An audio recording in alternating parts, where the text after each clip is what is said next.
welcome to LAEX C.I.D. In this new series, we are going to bring in current affairs which are going to be very much important for your UPSC 2024 preparation. In the first series of this video, we wanted to discuss about the basics of Chandrayaan-1, Chandrayaan-2 and the recently launched Chandrayaan-3. Along with that, what are the plans for ISRO in the future? Because questions can be expected not only from Chandrayaan-3, we can expect some questions on the basics of space and science and technology, especially on space technology. We can expect some questions in this year, especially those who are writing mains this year. We can expect a question on basics of space policy. And when it comes to preliminary examination for your 2024 preparation, we can expect some questions on science and tech related to Chandrayaan-3 and its future, especially Chandrayaan-4 mission also. So we will discuss these things in our video. Now going into the basics of Chandrayaan-1.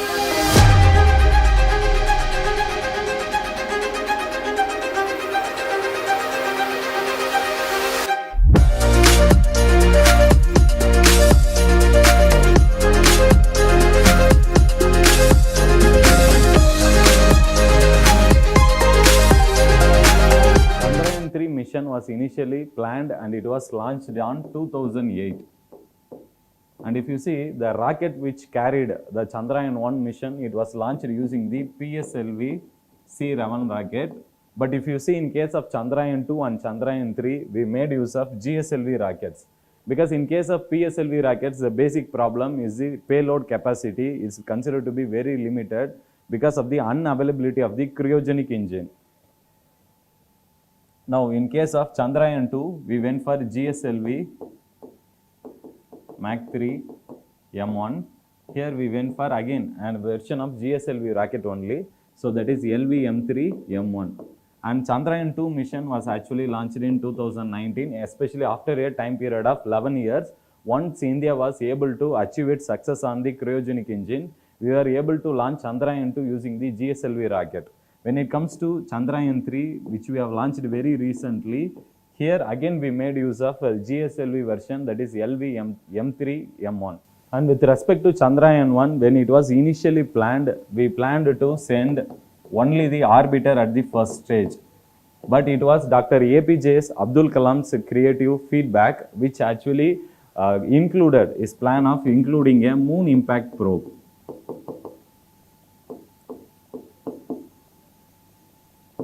Because what we planned during Chandrayaan-1 was initially to send an orbiter around the surface of the moon, which will orbit around the moon and it will try to take the pictures of the moon and send it back to the ISRO Telemetry Tracking Center at Bangalore.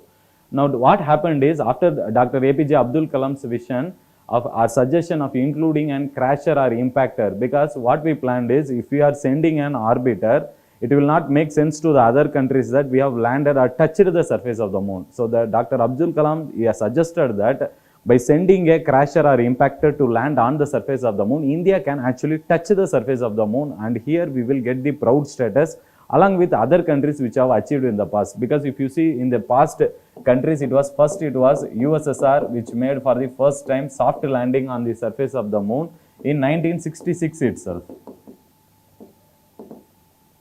Whereas USA could send humans to space in 1969 itself, and later it was followed by China. So these are the three countries which were successful in having a soft landing on the surface of the moon, but they were unable to land on the south pole of the moon. But what India planned during Chandrayaan-1 mission in 2008 was that rather than just sending only an orbiter which can orbit the surface of the moon and take the pictures of the moon, we wanted to include a crasher, and this crasher, it actually crashed on the south pole of the surface of the moon. So before this crasher was able to crash on the surface of the south pole of the moon, it has taken some pictures of the south pole and it has sent back to these images to the ISRO Telemetry Tracking Center. In addition to that, Chandrayaan-1 also used a NASA payload, and this NASA payload could actually confirm the presence of water on the surface of the moon. So water was actually confirmed during 2008 itself, and that's the reason Chandrayaan-1 mission was considered to be 90% a successful mission. But why 10% it was considered to be having a problem is that the orbiter which we could send to orbit around the surface of the moon was able to be functional only for a period of 210 days. So we faced some communication problem after 210 days, and we lost communication with the orbiter, which was actually sent using the Chandrayaan-1 mission. So India later planned, after that the Chandrayaan-2 mission, when it was ready to launch, it should actually carry a lander along with the rover model. That is,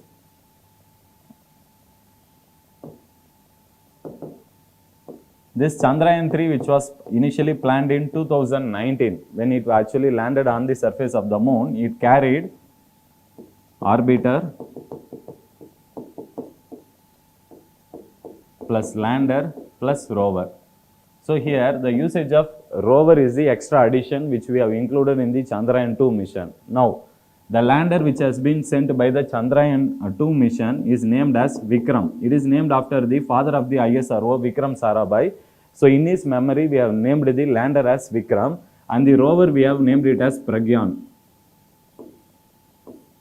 So this was the initial plan, in which with these objectives we wanted to study the surface soil of the moon characteristics, and along with that the lander will also study the lunar properties, and it could send images to the surface of the earth. So this was the initial plan in Chandrayaan-2, but the problem what happened in Chandrayaan-2 we know very well.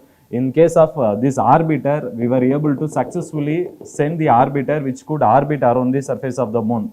So the orbiter was considered to be a successful thing. But with respect to lander and rover, we faced the problem of hard landing.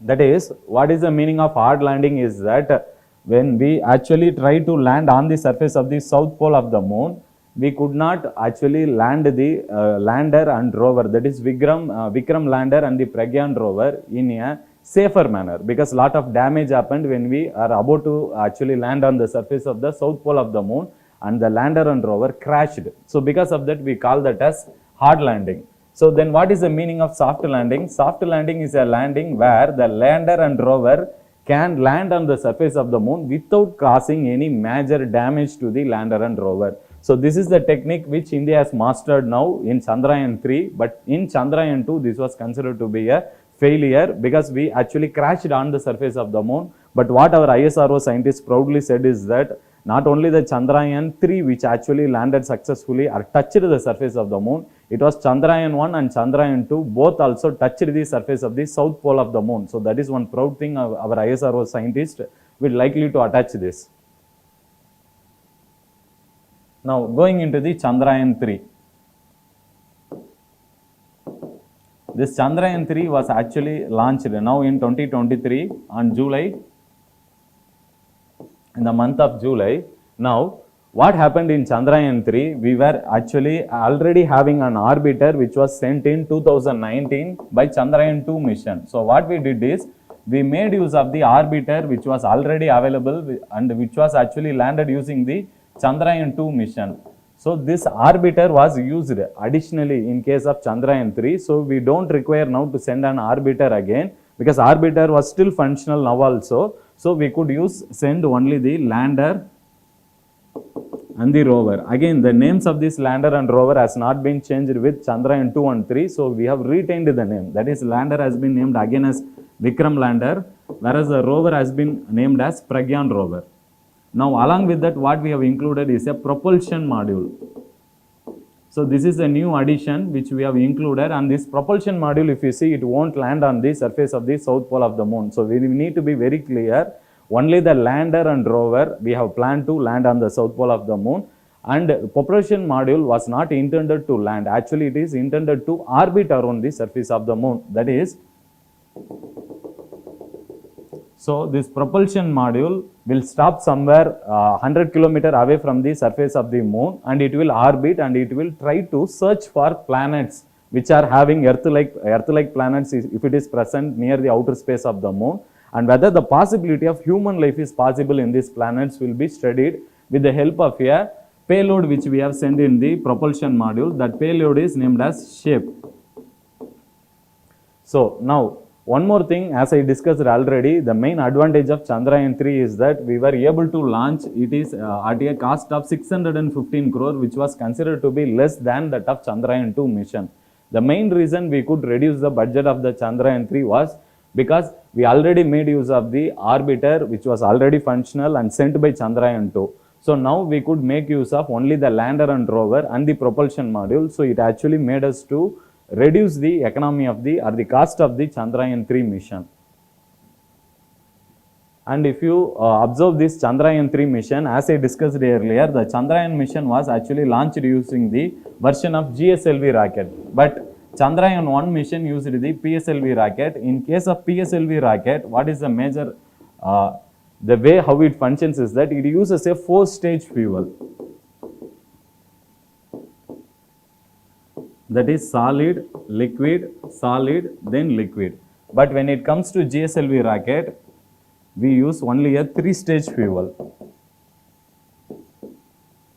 That is solid, liquid fuel, and then at the upper stage or the 3rd stage we have the cryogenic fuel.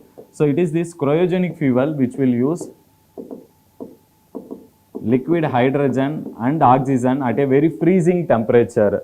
So it is mainly because after the advent or after India got mastered this cryogenic fuel technology, India could successfully launch Chandrayaan-2 and Chandrayaan-3 mission using GSLV rocket. Before we could use in Chandrayaan-1 only PSLV rocket because India does not have the technology to master the cryogenic engine. We were during the early stage that time. So later once it mastered it, we went for launching this Chandrayaan-3 mission using the cryogenic fuel technology.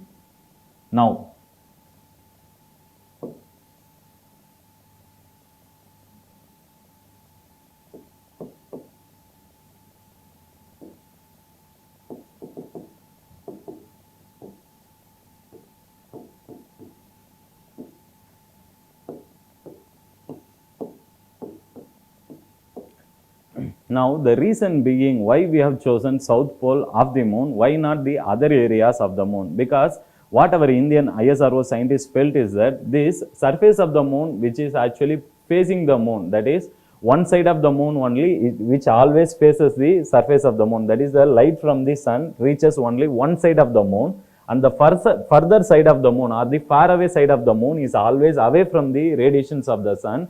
And especially what scientists have observed is that there are some points on the south poles of the region there they won't get sunlight at any point of the time. That is, there are some regions which are present which can be called as permanently shaded areas.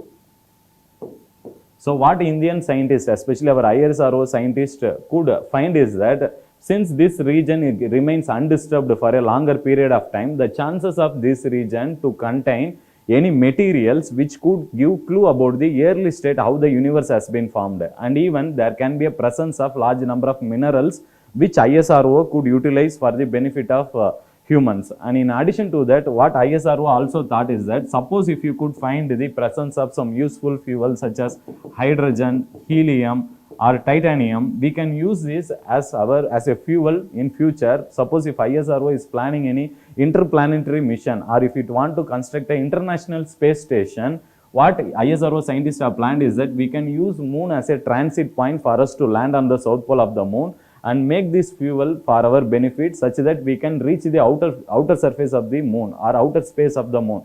So this is one reason why our ISRO scientists have chosen the south pole of the moon to land on the especially to target using the Chandrayaan-3 mission. And in addition to that, in case of Chandrayaan-2 and Chandrayaan-3, that is Chandrayaan-2, we have actually failed to land the lander and rover on the surface of the moon. Mainly we went for hard landing as we discussed earlier. But in case of Chandrayaan-3, we are able to successfully land, that is soft landing we were able to do on the surface of the moon, and India is the first country to reach successfully or soft land on the south pole of the surface of the moon. The problem with south pole of the moon is that it is also consists of large number of craters. So these craters are formed due to the presence of various volcanic activities or active plate movements which could happen on the surface of the moon. So our scientists, whilst landing on the soft landing on the south pole of the moon, we also had other objectives to study whether lunar surface is exposed to any earthquakes. So we wanted to study that in addition to studying the chemical composition of the lunar soil.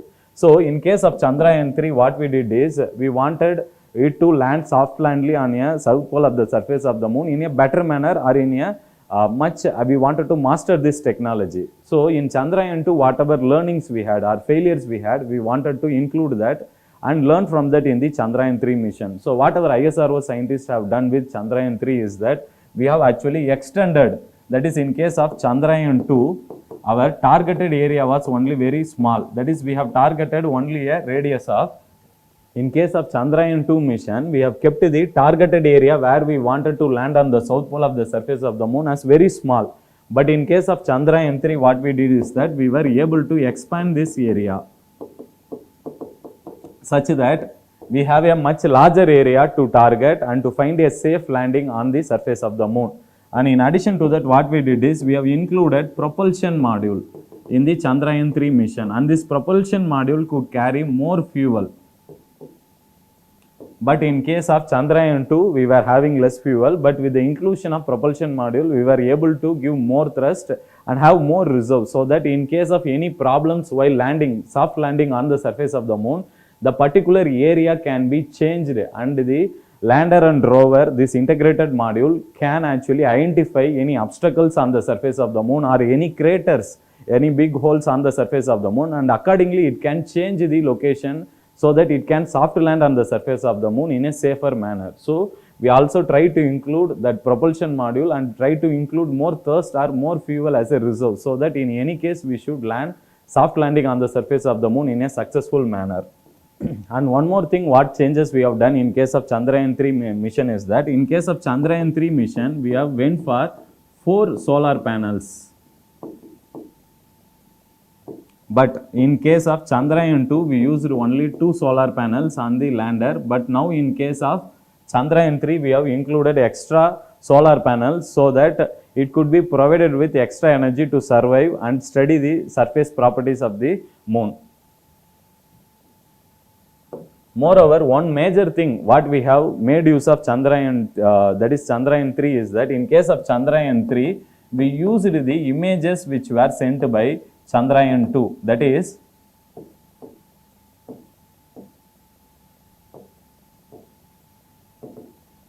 the Chandrayaan-2, when it was about to hard land on the surface of the moon, it has taken the images of the surface of the moon. So what we did is, in case of Chandrayaan-3, we used these images as a reference image.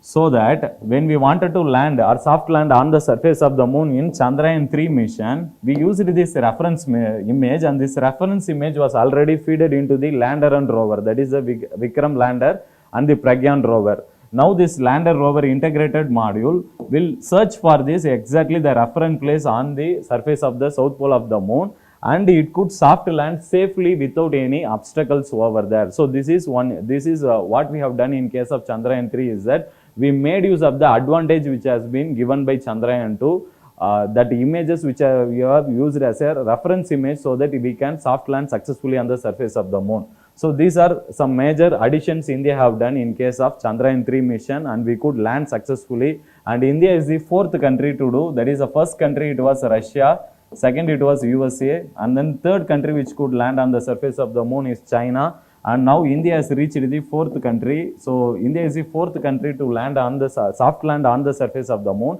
and it is the first country to do so in the south pole of the moon. So this is considered to be a unique achievement for India. And not only that, we have also used various payloads in case of Chandrayaan-3. That is, so if you could see this image here, the Chandrayaan-3 which we have used here, it landed, in case of Chandrayaan-3 which we have landed on the south pole of the moon, it landed around the 70-degree latitudinal range.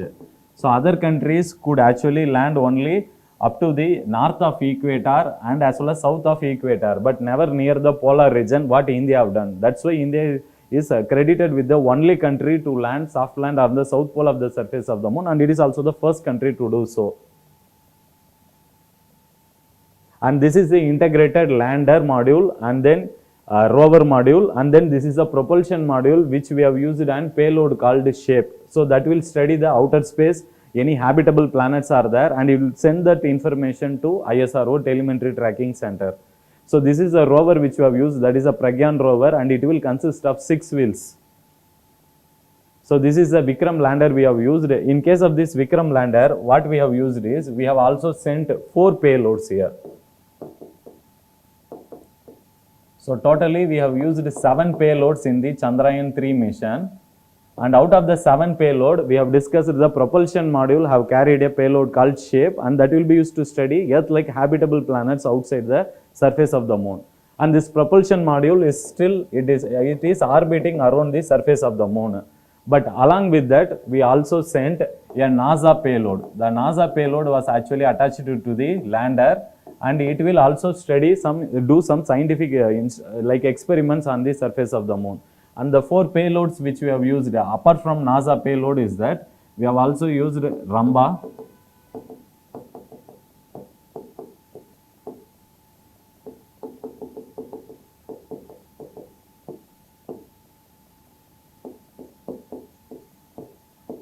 so we made use of these 3 payloads in addition to the NASA payload in the Vikram lander. And here the usage of Ramba payload is to study the plasma-like characteristics on the surface of the soil. We know very well this plasma is the 4th state of matter, that is apart from solid, liquid, gas, the 4th state of matter is plasma. So we are going to study these plasma properties on the lunar soil. When it comes to CHISTE payload, this will study the thermal properties, that is the temperature properties on the surface of the moon. Already the results of the CHISTA payload has been uploaded by ISRO on its Twitter platform, and it has also been shared with various scientific communities across the world. So what they were able to find is that there is a deeper temperature increase, that is temperature is continuously decreasing within a range of. So what we could find is within a matter of 10 centimeter below the surface of the moon, the temperature could decrease so rapidly on the surface of the moon. So this is one unique experiment which has been conducted by CHISTE payload, and the results has been already shared with by ISRO with various countries. And when it comes to ILSA, we will try to study the seismic properties. As we have discussed already, the presence of craters in the south pole of the moon, it actually validates the there is a chance of more earthquake and volcanoes activities on the south pole of the moon. So what we are doing with the help of this ILSA payload is to study any lunar earthquake which is happening and to record that event using this payload.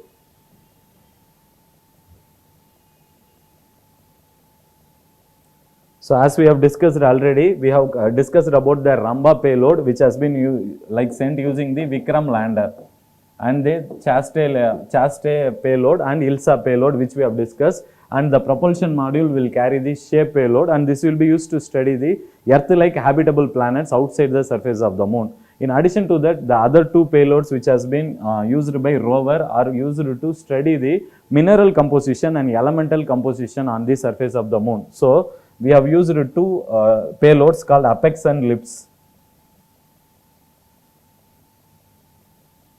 So in case of Pragyan rover, it uses 2 payloads called Apex and LIPS.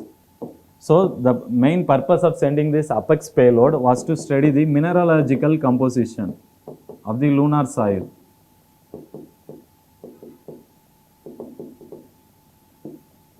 But in case of LIPS, it will try to study the elements which are present on the lunar soil, that is elemental compositions.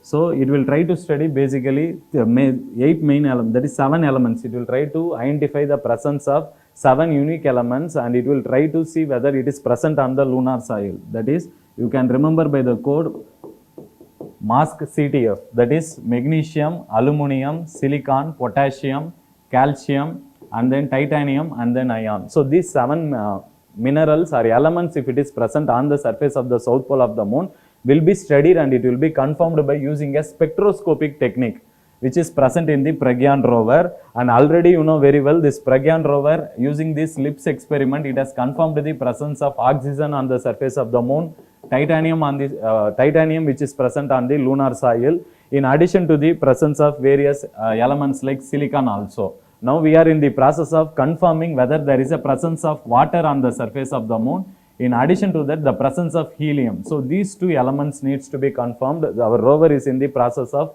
identifying these elements present on the surface of the lunar soil. Now coming to the ISRO's future missions after Chandrayaan-3. So what's next after Chandrayaan-3? First one we have planned is the Chandrayaan-4 mission.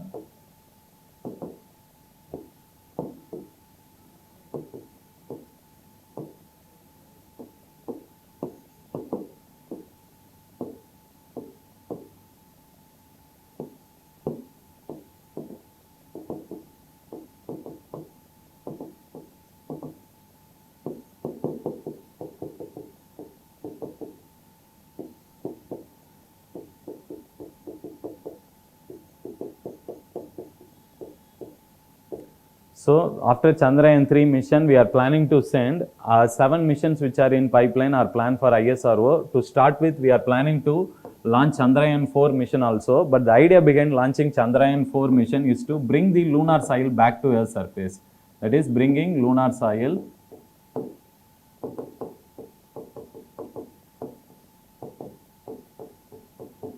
back to Earth's surface. So this is one target we are planning in case of Chandrayaan-4 mission. And the Chandrayaan mission, the idea is we wanted to send an orbiter which could orbit around the surface of the Venus and send some images and study the properties along the outer space and send the results back to ISRO. In case of Gaganyaan, we are planning to send 3 humans to space. Among them, we are also planning to include a woman also here, and they will be going to low Earth orbit. That is low Earth orbit, it refers to from the surface of the Earth at a height less than 1000 kilometers. So it is something near to the surface of the Earth only, so that we can take the images of the Earth surface in a clear manner. So Gaganyaan mission is actually, it is like a technological demonstrator. And in addition to that, India should master many technologies to send humans to space and take them back to the surface of the Earth in a safer manner. So we are in the process of sending Gaganyaan mission, and Aditya mission plan is to send a spacecraft which could go to the L1 point or Langre point, because it is this point which is located between Sun and Earth, where the spacecraft can actually use very less fuel, or it can be in a standstill position, and it can study the various solar wind, solar flares and other properties which are happening inside the sun. Because we know very well, in case of sun, there is a unique nuclear fusion which is happening inside. That is, hydrogen combines together to form helium, and they release lot of energy, and that will be studied by this spacecraft at the L1 point, where the gravitational pull of both sun and earth will be very minimal, because both attraction and repulsion will be present here, and the fuel consumption will be very less. That is the reason we are sending or targeting this point L1 on the, which is located between the sun and the earth. In case of NISAR, we are actually planning to send a mission along with NASA. That is, ISRO is planning to launch a mission along with NASA. Here we are planning to study, to send the rocket in the low Earth orbit, which is already present in less than 1000 kilometers on the surface of the Earth, and it will try to study the various properties like how the earthquakes, volcanoes are happening, and what is the sea level temperature change. Those will be studied. So ISRO is partnering here with NASA. When it comes to LUPEX, ISRO is planning to collaborate with Japan Space Agency, and again here we are sending the spacecraft to the North Pole and South Pole of the Moon, and to study the permanently shaded areas in this polar region. That is the main objective here. And the main purpose behind sending this EXPO satellite was to study the properties of X-rays or astronomical X-rays in an extreme range. So these are some of the missions which ISRO has planned in the future. So after the success of Chandrayaan-3 mission, all these space missions will be launched immediately. So ISRO is now in the process of launching Aditya mission very sooner. So in UPSC examination, along these topics, we can expect some question for your both preliminary and main examination.